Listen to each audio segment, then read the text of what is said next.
ဒီနှစ် M Series ရဲ့ Grand Final ကတော့ကြည်ဘူးတမျှတွေထဲမှာအပြတ်ဆုံးနဲ့အခုလိုမျိုး Garrod Tectonic ချက်ဖြတ်တိုက်တာကစလို့လက်ပုဆိုလို့ရှိရင်အတ်ဘောကဟိုးဘတ်မိုးတဆုံမြေတဆုံထိပါလိုက်ထုနေတာနောက်ဆုံးပိတ်ရေတောက်ပြီးတော့ပါအတ်ဘောတီးတဲ့ moment ကြီးကတော့လုံးဝကိုမှကျွတ်စင်ကြီးပဲ brother တို့ Aura Philippines ဆိုတာကျွန်တော်အရင်တည်းကပြောတယ်အရန်ကိုမှ system ကြပြီးတော့စာအုပ်ထဲကအတိုင်းတသွေမသိမ်းလိုက်လုံနိုင်တဲ့စက်ရုပ်အသင်းလို့ပြောလို့ရတယ်ပြောမယ်ဆိုရင်သူတို့ရဲ့ system ကအရန်ကိုမှကောင်းလွန်းတယ်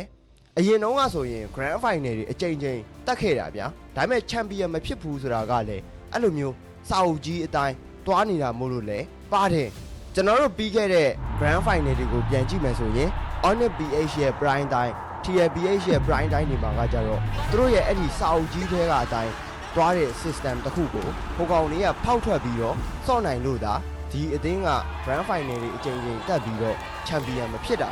နောက်ဆုံးမှာတော့ဒီအသင်းက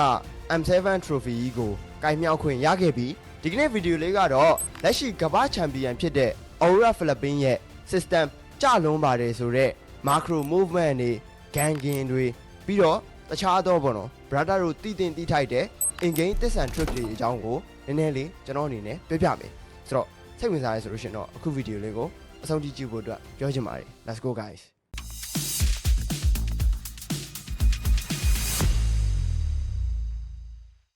ပထမဆုံးအချက်အနေနဲ့ကတော့ခြုံတစ်ခုခုကိုမဝင်ခင်မှာတင်းမိတ်တွေကိုပြီးအောင်ဆောင်တယ်။ Okay တင်းမိတ်တွေလည်း ready ဖြစ်ပြီးငါတို့လည်းအဆင်ပြေပြီဆိုမှမက်ကိုစပဲကင်ပြီးတော့တိုးတာမျိုးပါ။ဒီမှာဆိုလို့ရှိရင်မီနီမက်ကိုကြည့်မယ်ဆိုရင်ခြောင်က Garrod ရှိကြောင်းပြောထားပြီးသားဗျာ။ဒါမဲ့တလားဇူရှင်းက तू လုံးဝ ready ဖြစ်ပြီဆိုမှဒီခြုံထဲကိုဝင်ပြီးတော့ Garrod ကိုဗိတ်သွားတာ။ဒီမှာဆိုလို့ရှိရင် like ကမစ်ခြုံကိုတိုးဖို့အတွက်တွေ့လားဒီတကောင်နဲ့ပြေးပြီးတော့မတိုးဘူးဗျာဒီမွန်ကိုက်ဘတ်စားပြီးတဲ့အထိကိုစိတ်ရှည်ရှည်နဲ့စောင့်နေပြီးသွားပြီလီယိုမော့လည်း ready ဖြစ်ပြီဆိုမှပြေးတိုးတာအဲ့တော့ဘာဖြစ်လဲ line အနေနဲ့ ultimate ကိုကင်ပြီးတော့တိုးတာဖြစ်တဲ့အတွက်ကာလီယာဖမ်းတာနေပြီးတော့ escape သွားတယ်ဆိုတော့မစ်ချုံကိုလည်းရားလိုက်တယ်ဆိုတော့တော်တော်လေးကောင်းတယ်ဗျသူတို့ကအဲ့လိုမျိုးဗျ discipline အရန်ရှိတယ်ဆက်လက်ပြီးတော့ဒုတိယမြောက်အချက်ကိုတွားပါမယ်အဲ့ဒါကဘာလဲဆိုလို့ရှိရင် Aura Philippines က ganging တစ်ခုခုလုပ်တဲ့အခါမှာsystem အရန်ကြပါတယ်ဥပမာဘယ်လိုမျိုးလဲဆိုလို့ရှိရင် AE ဘက်ကဒါမျိုးသိရမလား၄ယောက်ပေါင်းပြီးတော့ EHP ကိုဂန်းနေဆိုပါစို့အဲ့ဒီလိုဂန်းတဲ့အခြေအနေမျိုးမှာတခြားအသင်းတွေကလည်းဟုတ်တယ်ဂိုးလိမ့်နဲ့ပြန်ထွက်တယ် Aura Philippines ကလည်းချက်ချင်းပဲဂိုးလိမ့်ကိုပြေးတက်ပြီးတော့တခါလေးပြေးခတ်နေဒါပေမဲ့မတူတာကဒီကောင်တွေရဲ့ ganging system ကအရန်ဟိုမှာစနစ်ကြရဗျာဘယ်လိုလဲဆိုလို့ရှိရင်ပုံမှန်ဆိုလို့ရှိရင် RF ယူတဲ့ position ဆိုရင်ခမားတို့ပဲဖြစ်ဖြစ်ကျွန်တော်ပဲဖြစ်ဖြစ်ဒီလောက်မှာပဲယူမှာဗျာအဲ့ခြုံကဘယ်လိုပြောမလဲသူ့မှာ flicker လဲကြံနေသေးတော့လွတ်မှာပဲဗျာပုံမှန်အဖြစ်ဒါပေမဲ့ Aura Philippines ကတွေ့လားသူတို့ယူတဲ့ position ကိုကြည့်ဘေးပယ်ညာပေါ့နော်နှစ်ဖက်ကိုညှက်ပြီးတော့ပါယူတာဒီမွန်ခိုက်နဲ့လိုက်ခဲ့လာတဲ့လမ်းကြောင်းတစ်ဖက်က UL လာတဲ့လမ်းကြောင်းတစ်ချက်ရှိုးလိုက်ပေါ့နော် RF အနေနဲ့ဒါတော့မှနော် brother တို့တန်းသေးရောပဲ flicker ခုံတာတော့မှပုံမှန်ဆိုရင်တော့ RF ယူတဲ့ position ကလည်းတော်တော်ကောင်းပါတယ် safe zone လို့တော့ပြောလို့ရတယ်ဗျာဒါပေမဲ့ဒီကောင်တွေခန့်တဲ့ system ကိုကအစအရန်ဟိုမှာကောင်းလွန်းနေတာတခြားအသင်းတွေဆိုရင်ဥပမာ AE ပဲကြည့်ပေါ့နော် hero တကောင်ကိုခန့်တဲ့အခါမှာအဲ့ဒီဒိုမန်ကိုက်က purify နေပြီးတော့နှစ်ကောင်ပြန်ပြီးတော့အောက်ပလီသွားတဲ့ movement တွေဘာတွေတောင်မှရှိသေးရဲ့ဗျာဒါပေမဲ့ Aura Philippines ကကြတော့မဟုတ်ဘူးသူတို့ကဒီစာအုပ်ကြီးတိုင်းဒီကောင်ကိုဒီလိုခန့်ရင်တရားပေါက်သိမယ်ဆိုတော့အနေထားမျိုးတွေမှာမှဒီကောင်တွေကခန့်တဲ့ပုံစံမျိုးပေါ့နော်ဆိုတော့တော်တော်မှစနစ်ကြပါတယ်ဒီ clip ဆိုလို့ရှိရင်ပိုတောင်စိုးသေးတယ်RF ကိုဒါမျိုးဗျာလိုက်ကဘယ်ဘက်ပတ်တယ်ဟိုကောင်တွေကဒီဘက်ချမ်းနေရပါသိရမလားဘေးဘယ်ညာကြီးကပါနှစ်ချမ်းလုံးပတ်ပြီးတော့အသေးလိုက်တက်တာဗျာ10 TN ultimate တွေရောဒါ TikTok တွေမှာတော်တော်လေးဟိုမှာ viral ဖြစ်တဲ့ clip ပေါ့နော် adword ကို show လိုက်ဟမ်ဒါကြီးတို့ဟိုးဘက်အထိပါလိုက်တက်တာဆိုတော့ဘယ်လိုပြောရမလဲဒီကောင်ငါတို့ဒီလိုကဲရင်တေချာပေါက်သိမယ်ဆိုတော့ system ကိုဒီကောင်တွေကအလွတ်ကျက်ထားတယ်ဗျာဒီလားအဲ့လိုမျိုးတောင်မှထင်ရတယ်ပေါ့လေဆိုတော့ RF ဆိုဝက်လေသွားတယ်ပေါ့နော်ဟမ်ဒါကြီးတို့နောက်ထပ်တစ်ချက်အနေနဲ့ကတော့ Aura Philippines ဒီ enemy က battle spare တွေမရှိတဲ့အခါမျိုးတွေမှာတော်တော်လေးကိုမှ advantage ယူပြီးတော့ battle ဆိုင်နိုင်တယ်ပြီးလို့ရှိရင် battle ဆိုင်တဲ့အခါမှာလဲ aiming target ကတော်တော်လေးမှန်တယ်ဥပမာလေးနဲ့ကျွန်တော်ပြောပြမယ်ဥပမာအားဖြင့် Hejumi ရဲ့ Fasa play ဆိုင်ကတော်တော်များများသိတဲ့အတိုင်းပဲ mage ကိုမြင်တယ်လို့မျိုး battle လာလို့မရအောင်လို့ပုတ်တယ် air strike ကိုတန်းကျဲတယ်တွေးလျှော့တယ်ပြီးတော့မှသူတို့ battle မှာအ အတာစီးနဲ့တစ်ဖက်က mesh သွေးရော့နေတဲ့အချိန်မှာဆိုင်တဲ့ပုံစံမျိုးပေါ့နော်အဲ့ဒီလိုမျိုးတွေ့တာနဲ့ကျဲဒီပေါ့နော် air strike ကိုပုတ်ပြီးတော့သွေးလျှော့ပြီးတော့ sorry play ဆိုင်ကပုံမှန်အားဖြင့်ကောင်းတယ်ဆိုပေမဲ့ဒီလိုမျိုးပေါ့နော် Aura Philippines လိုမျိုးအဲ့ဒီရဲ့ advantage ကိုတော်တော်ယူဆော့နိုင်တဲ့အသင်းနဲ့တွေ့ရင်ကြောက်တမျိုးဗျဒီမှာဆိုရင် Hejumi ကတခါတည်း UL ကို Fader air strike ကျဲလိုက်တာတော့မှန်တယ်ဒါပေမဲ့ Aura Philippines ကချက်ချင်းပဲသလားဒီမိုခိုက်တခါတည်းFader air strike မရှိတာနဲ့တန်းပြီးတော့တစ်ဖက်က blue buff ကိုဒိုက်ပြီးတော့ဆော့ဖို့လုပ်တယ်ဘတ်တယ်ဆိုင်ဖို့အတွက်စတင်ပြီးတော့စူးစမ်းတယ်တကယ်လဲဘတ်တယ်ဆိုင်ရော brother တို့ဒီတင်း fight ကိုတေချာကြည့်ကြည့်ပေါ့နော်တခါတည်း UL တွေရော light တွေရော light ဆိုရင်တခါတည်း read ထိုးတယ် Hejumi ကိုတခါတည်းဝင်လုံးတာပဲ Adwar ကအစ3កောင်လုံးပြေးလုံးပြီးတော့ Hejumi ရှော့သွားတယ်နော်ဒီမှာဆိုလို့ရှိရင် Hejumi အတွက် player 3ယောက်လုံး ultimate ပေးလိုက်ရတယ်လို့ထင်ရကောင်းထင်ရနိုင်တယ်မသိရင် AE ဘက်ကပဲသိရမလားပြန်နိုင်တော့မလို့ပဲ Nino ဆိုလို့ရှိရင်လည်းဒီခုံနာတွေကအစဒိုမန်ကိုတောက်လျှောက် Harrisman ဖို့ space စားပေးတာအများကြီးပဲပေါ့နော်ဒါပေမဲ့ Aura BH ကတော်တော်ကောင်းနေဆိုတော့ဗာလဲဆိုတော့ဗျာအဲ့လိုမျိုး Hejumi ကိုငါတို့ဝင်လုံးလိုက်လို့ရှိရင် magic damage မပါဘူးဆိုရင်ငါတို့ဒီ battle ကိုနိုင်မယ်ဆိုတာကောင်းကောင်းကြီးကိုမှနားလည်နေတယ်ဆိုတာလည်းပထမချက်က Hejumi မှာက spell မရှိဘူးဒုတိယမြောက်အချက်လည်းရှိသေးတယ်ဒုတိယအချက်ကကြတော့ item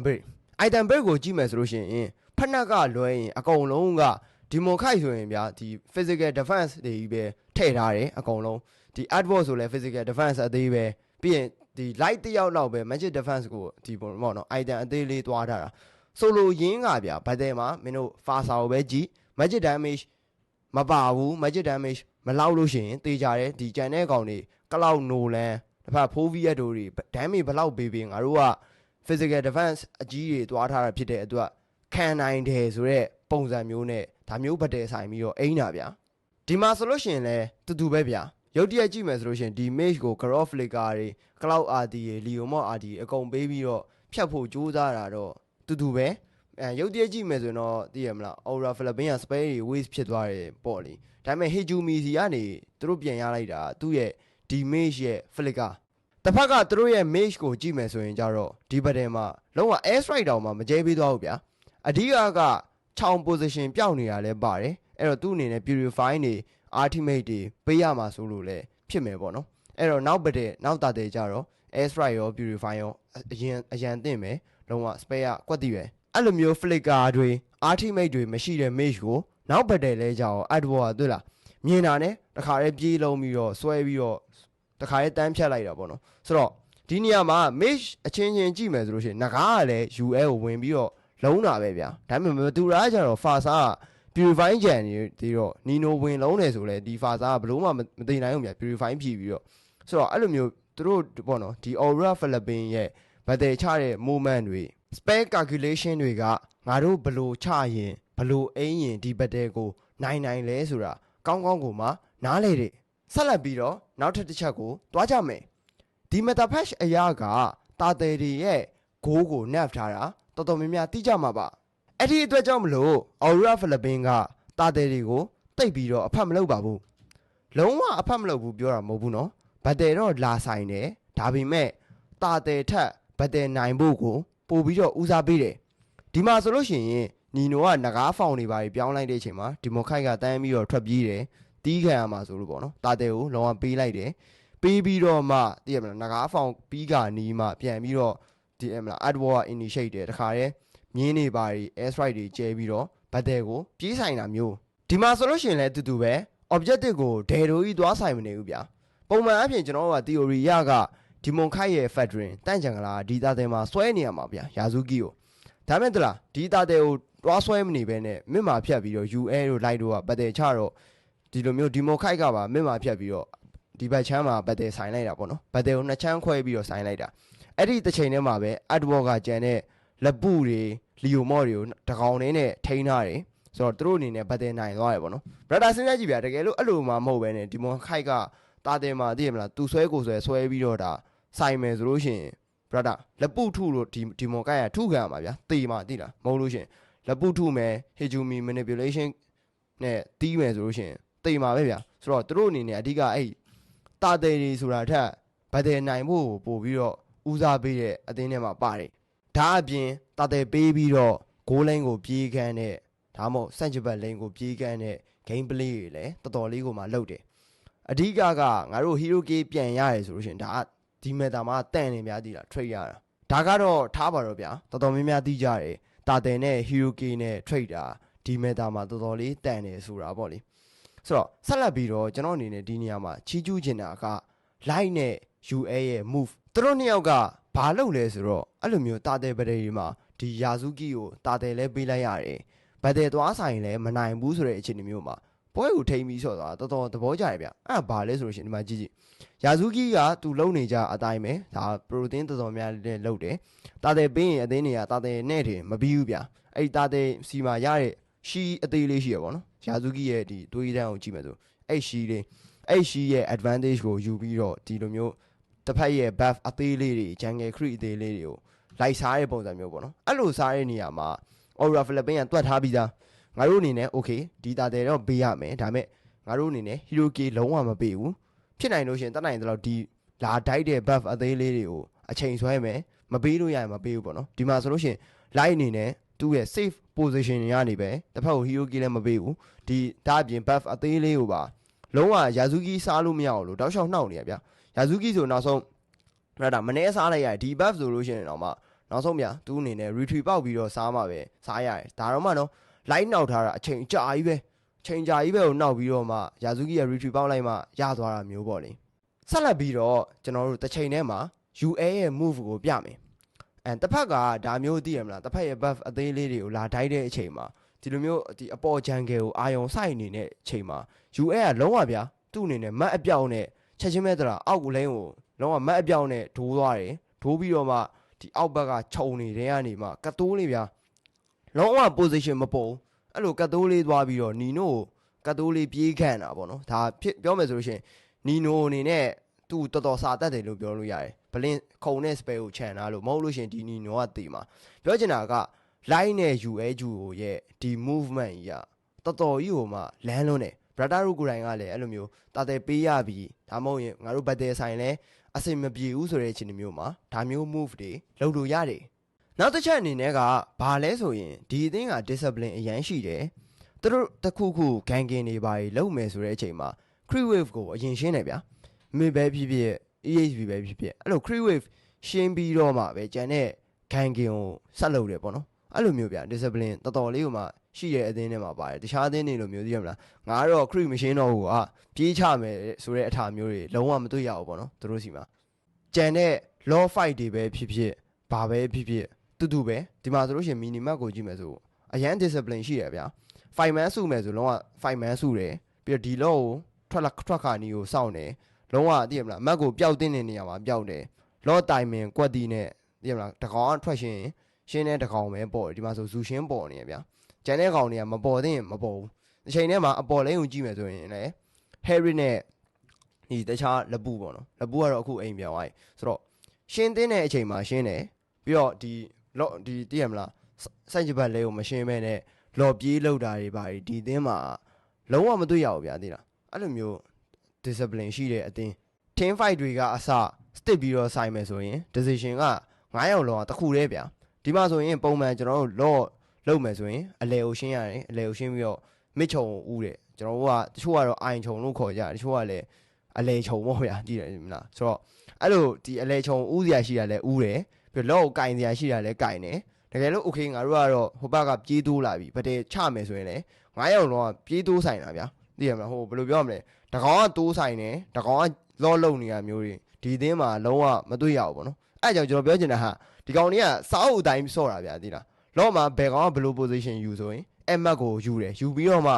လော့လုပ်တယ်ဆိုတော့ process ကိုဆက်လုပ်တယ်ဒါမျိုးပေါ့နော်အဲ့တော့ဒီကောင်စီမှာကြတော့အမားကကြတော့မရှိသလောက်နဲတယ်ပေါ့လေတခြားကြံတဲ့တာဝါယူတဲ့အခါမျိုးတွေမှာကျွန်တော်အရင်ဗီဒီယိုထဲမှာတည်းကပြောတယ်ပေါ့နော်ဒယ်တိုးကြီးကိုကဒီအလဲကနေတိုးပြီးတော့ယူတာထက်စားလို့ရှိရင်ဒီဘေးပတ်လေရနေပြီးတော့ white ပြီးတော့ယူတာပို့ပြီးတော့ဒီတာဝါကိုရနိုင်ကြလဲများတယ်ကိုကဘတ်တယ်နိုင်ကြလဲများတယ်ပေါ့နော်ဒီမှာဆိုလို့ရှိရင် like ကဝိုင်းတိုက်သွားတာကြီးအလှကြီးပဲဗျာဆိုလိုရင်းကဒါပါပဲဒီကောင်ကြီးရဲ့ play ဆိုင်ကတော့ကဲဆိုတော့ကဘာနေဒီ M7 မှာ champion ဖြစ်ခဲ့တဲ့ Aura Philippine ရဲ့ macro တွေသူတို့ရဲ့စိတ်ရုပ်ဆန်ဆန်ဆော့တဲ့ system တကြသွားတဲ့ gameplay တွေကတော့ဒီလောက်ပါပဲဗျ tips and trick တွေနဲ့ ဒီ knowledge တွေကတော့ကျွန်တော်ဒီ video ကနေ brother တို့အနေနဲ့အနည်းငယ်ပေါ့နော်ရလိုက်မယ်လို့လည်းကျွန်တော်ယုံကြည်ပါတယ်အဲဒါကြောင့်မလို့ဒီ video လေးကိုအဆုံးထိကြည့်ရှုပေးတဲ့သူတယောက်ရှိစီတိုင်းကိုလည်းကျေးဇူးများတင်ပါတယ်ကျွန်တော်ကတော့ KC ပဲဖြစ်ပါတယ်နောက် video တွေမှာပြန်လည်ပြီးတော့တွေ့ဆုံကြပါမယ်အားလုံးပဲဘပိုင်ပါခဏလေးကျွန်တော်ကြော်ညာလေးတစ်ခုနောက်ဆုံးမှာထည့်အောင်မယ်ပေါ့နော်အဲ့ဒါဘာလဲဆိုတော့ကျွန်တော်ဒီအနောက်ကမုတ်တွေပေါ့နော်အဲ့ဒီမုတ်တွေကိုကျွန်တော်ကြော်ညာကြည့်မို့ဘာလို့လဲဆိုတော့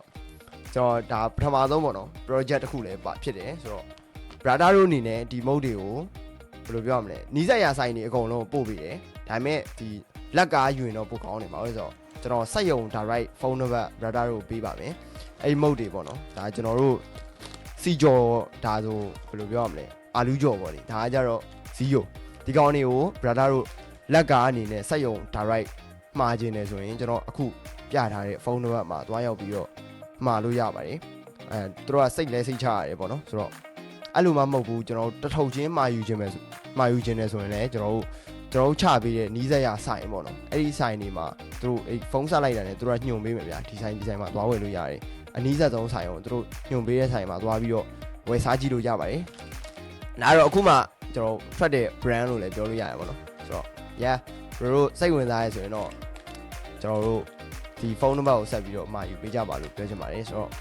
ဘာနေနေဒီလိုမျိုး sponsor ပေးလို့လည်းကျေးဇူးတင်ပါတယ်ဆိုတော့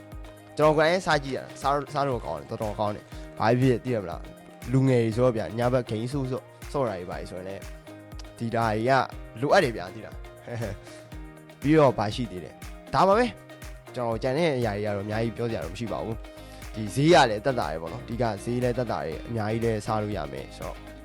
ဒါပါပဲဗျကျေးဇူးတင်တယ်နော်ကျွန်တော်နောက်ဗီဒီယိုတွေထပ်ပြီးပြပါဦးမယ်ကောင်းကောင်းလေးပေါ့နော်ဆိုတော့နောက်ဗီဒီယိုတွေမှာပဲပြန်ပြီးတော့တွေ့ဆုံကြပါမယ်စပင်ကတော့ねပုတ်နေဆိုတော့bye bye guys